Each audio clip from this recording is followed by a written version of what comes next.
Well, it's another year, which means another review for The Flash. And as you probably just noticed, I'm not wearing my Superman shirt as I usually have been doing since my first Flash review. Wow, that was a long time ago. But things are changing. And for this season, a lot of it had to do with Crisis. The first half was very Crisis heavy and leading up to that. So, I'm going to review...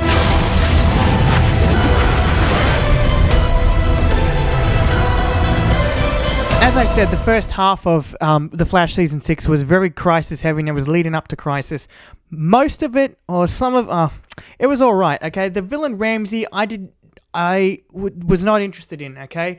They try to get us invested into this character as much as they can. They give him a backstory, they give him motive, all of this stuff, and for some reason I was still not invested and didn't give a shit about this villain at all. Besides that, what I did like about the first half of the season was that, seen as it is leading up to Crisis, the Team Flash essentially have to come to grips with Barry possibly dying in what they know is coming. And I actually got quite emotional with some of the moments, the one-on-one moments that Barry has with each and every one of Team Flash. It was very emotional. Even though I knew he probably wouldn't die, it still kind of got me. When we finally get to Crisis, though, we see multiple Earths go down within within the intro of this crossover event. We see Earth X, the 66 Batman, Tim Burton Batman, Titan's Earth, all of them go down. Weird thing about Titan's Earth, though, is that it comes back. So even though it got destroyed, it was restored, which means that Titans can go on for another season. Does this actually affect that show? But anyway, later in the crossover, we also see Brendan Routh's Superman and Ezra Miller's Flash make appearances. Brendan's Superman has a lot more to do with this crossover if you haven't seen it. And I've heard so many people say that it's just Brendan Routh's Superman. It has nothing to do with Christopher Reeve's Superman. It's just his Superman. That is bullshit, and you know it. Brendan Routh replaced Christopher Reeve as Superman in Superman Returns. How could it not be the same Superman? It is the same Superman. He makes a direct reference to Superman 3. It's the same Superman. You know it. You fucking liars. I did find the Bruce Wayne from Earth 99 interesting. It was almost as if this would have been Bruce if he went through with killing Superman. Because on this Earth, he killed Superman. I mean, he says, what was the line he said? He said, what did he say? Life only makes sense if you force it to. I just thought that was interesting. Like, seeing how this broken man sees the world. Oh yeah, I totally forgot Lucifer is in this. Just so you guys know, I'm a huge Lucifer fan. I haven't read any of the comics, and to be quite honest, I haven't read the Crisis on Infinite Earths comic either, so all of this is new to me. But I am pretty sure that Lucifer was not in the original Crisis event in the comics. I do have some questions about his appearance in this crossover, though. When this came out, Lucifer had already gone back to hell in season 4. So here's my question. If this scene is taking place before... If this crossover is taking place before season 4 of Lucifer, that means season 4 of Lucifer could never even had happened, right? But if this scene is taking place after Lucifer went to hell in season 4... that means that this is kind of spoiling the fact that he gets out of hell, which just raises more questions. How long does Lucifer's show go on for until Crisis on Infinite Earths? Because his Earth was destroyed. We didn't see his Earth come back when we saw the Titans' Earth come back and Doom Patrol's Earth come back and a bunch of other Earths come back. We didn't see his Earth come back.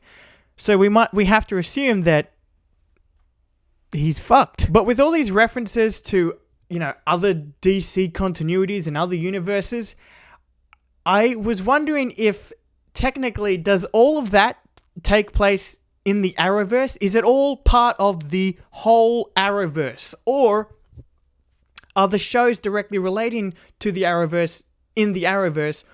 And the ones that we've seen reference to, are they still in their own universe, in their own continuity? Or does it still fall under the Arrowverse umbrella? I'm not entirely sure. Okay, so I've got to talk about Oliver's death. Because he kind of dies twice. And the first one really wasn't that emotional, but the second one just wasn't emotional at all because I had already seen it happen in a different way.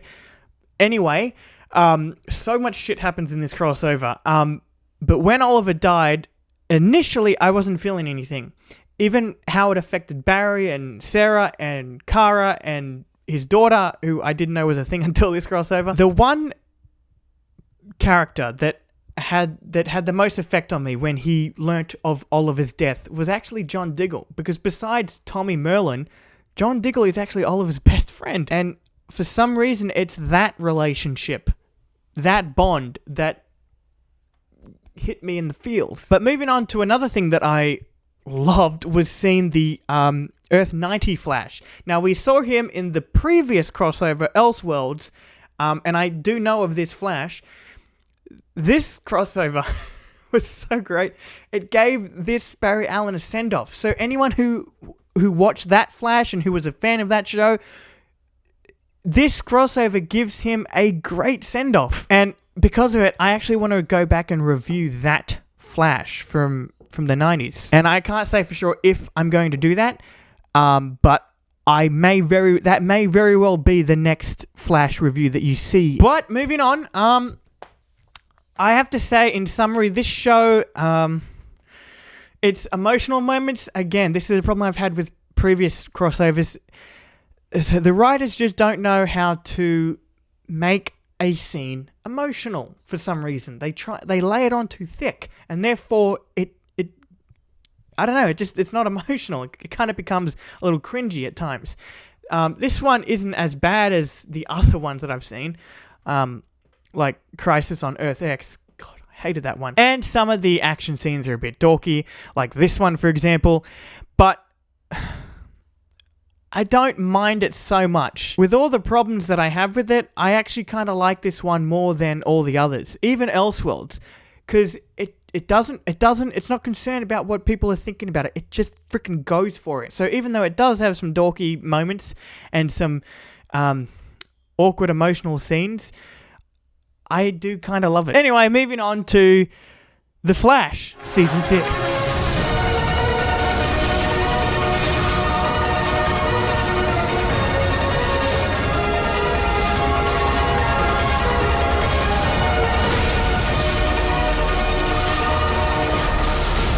So with this second half of the season, there was a lot of things that I loved more in this half of the season than the initial first half. One of them being the fact that Eobard Thawne, the Reverse Flash, returns, which I was so glad to see him come back, and it was really interesting in the way they did it, very Exorcist style. But I do have to bring it up. In last season, at the end, he said, "See you in our next crisis." And yet he never showed up in Crisis on Infinite Earths. What happened, bro? Where were you? Anyway, I love what they did with Reverse Flash, and also developing the character of Nash Wells a lot more. He has this guilt weighing on him because thanks to him, the multiverse is essentially gone. But is it? Because at the end of Crisis, they showed other Earths, living on. So it was fun to see the Reverse Flash back for the little amount of time that he was back for. I hope to see him more in future seasons. But we will get back to Reverse Flash in a bit. For now, I just want to talk about Ralph and his investigation into finding Sue Dearborn. Yeah, they are so cute together. I didn't know this, but I recently learned that Ralph Dibny is actually one of DC's best detectives next to Batman. I did not know that. That's very interesting. And it's even more interesting when you realize that Sue Dearborn is essentially his Catwoman. I don't know if Sue Dearborn is a character from the comics, if they were actually trying to do the whole Catwoman Batman thing with Ralph and Sue in this show. But regardless, I don't really care. They were great together. And Sue Dearborn is heavily tied to McCulloch Technologies, which was a huge thing for the remainder of Season 6, because Iris starts investigating McCulloch Technologies, who are involved in some criminal organization called the Black Hole, all that stuff. I wasn't too invested in that, but where it led to, I became considerably invested in when we're introduced to Eva McCulloch, which is essentially the female version of Evan McCulloch from the comic books, the second Mirror Master. In this show, she is the second Mirror Master. And I liked her a lot more than the first Mirror Master, and I liked her a lot more than the villain for the first half of Season 6. For me, I don't know what it is, I don't know why, but Eva McCulloch was just a much better villain to me. I liked her backstory a lot more. It was, I wouldn't say different, but interesting. I guess another thing that I really liked about her as the villain for this season was that she was a schemer. She had this huge plan, and I love it when Flash villains, when the main villain of a season does that. It's very much like Eobard Thawne in season 1 and DeVoe in season 4. That's, I don't know, that's kind of a soft spot for me. I have a big soft spot for Flash villains that are built up around a huge scheme and a scandal or whatever it is that they have going, because over time, things are revealed to us. There are twists and turns in the story. DC does that incredibly well with shows like Young Justice. I just love it when DC does shit like this. But part of Eva's plans is sending out a fake or a mirror version of Iris, which was another thing that I found interesting, because this Iris, being fake, you wouldn't expect her to think on her own. But eventually, okay, at the beginning, she's a bitch. We start to realize that this might not be the real Iris. Barry also realizes the same thing. Wally realized it as soon as he came back and visited them. By the way, what the hell is up with Wally? Why does he keep popping in and out of Flash seasons? Why can't he just stay in a season? I mean, he's not on the Legends anymore. What's happening, bro? I found it really interesting seeing this, mirror version of Iris grow a conscience and gain free will. That was really interesting stuff, especially, leading toward the end of her story. I actually wanted to see more of that. I don't know. They kind of just, I don't know. They fucking killed her. They killed this fake Iris. I wanted to see what they could have done more with this character. Anyway, moving on to another thing that kind of blew my mind is that Barry and every other existing speedster is losing their speed due to the Speed Force dying. Now, this happened because Oliver, touched his head or something, and unlocked his true potential. But I thought he already did that. Or is it because of that? I can't remember. Oh, shit. Wait, maybe it was because of what Ramsey did to him when he corrupted him or something. I can't remember, okay?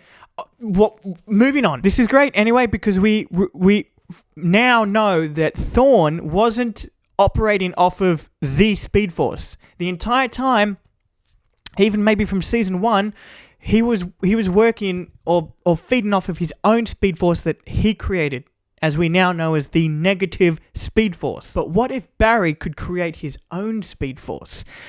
This is why it's interesting, because up until this point, the Speed Force, I'm pretty sure, was a thing that already existed and that he granted the power to use, when he became the Flash.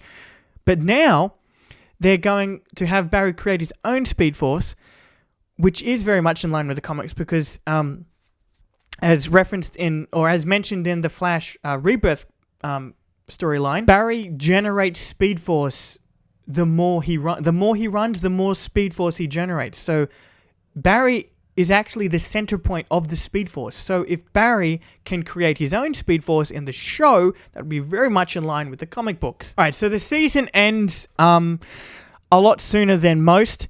It ends at episode 19, and this is because of everything that's going on with COVID-19. But I gotta say, it didn't feel that much different to how all the other seasons ended. Anyway, I guess that's it for my review for The Flash Season 6. It was a great season at the second half, and Crisis was great. Anything else besides that, I was sort of about. Anyway, regardless, The Flash has still not lost its touch.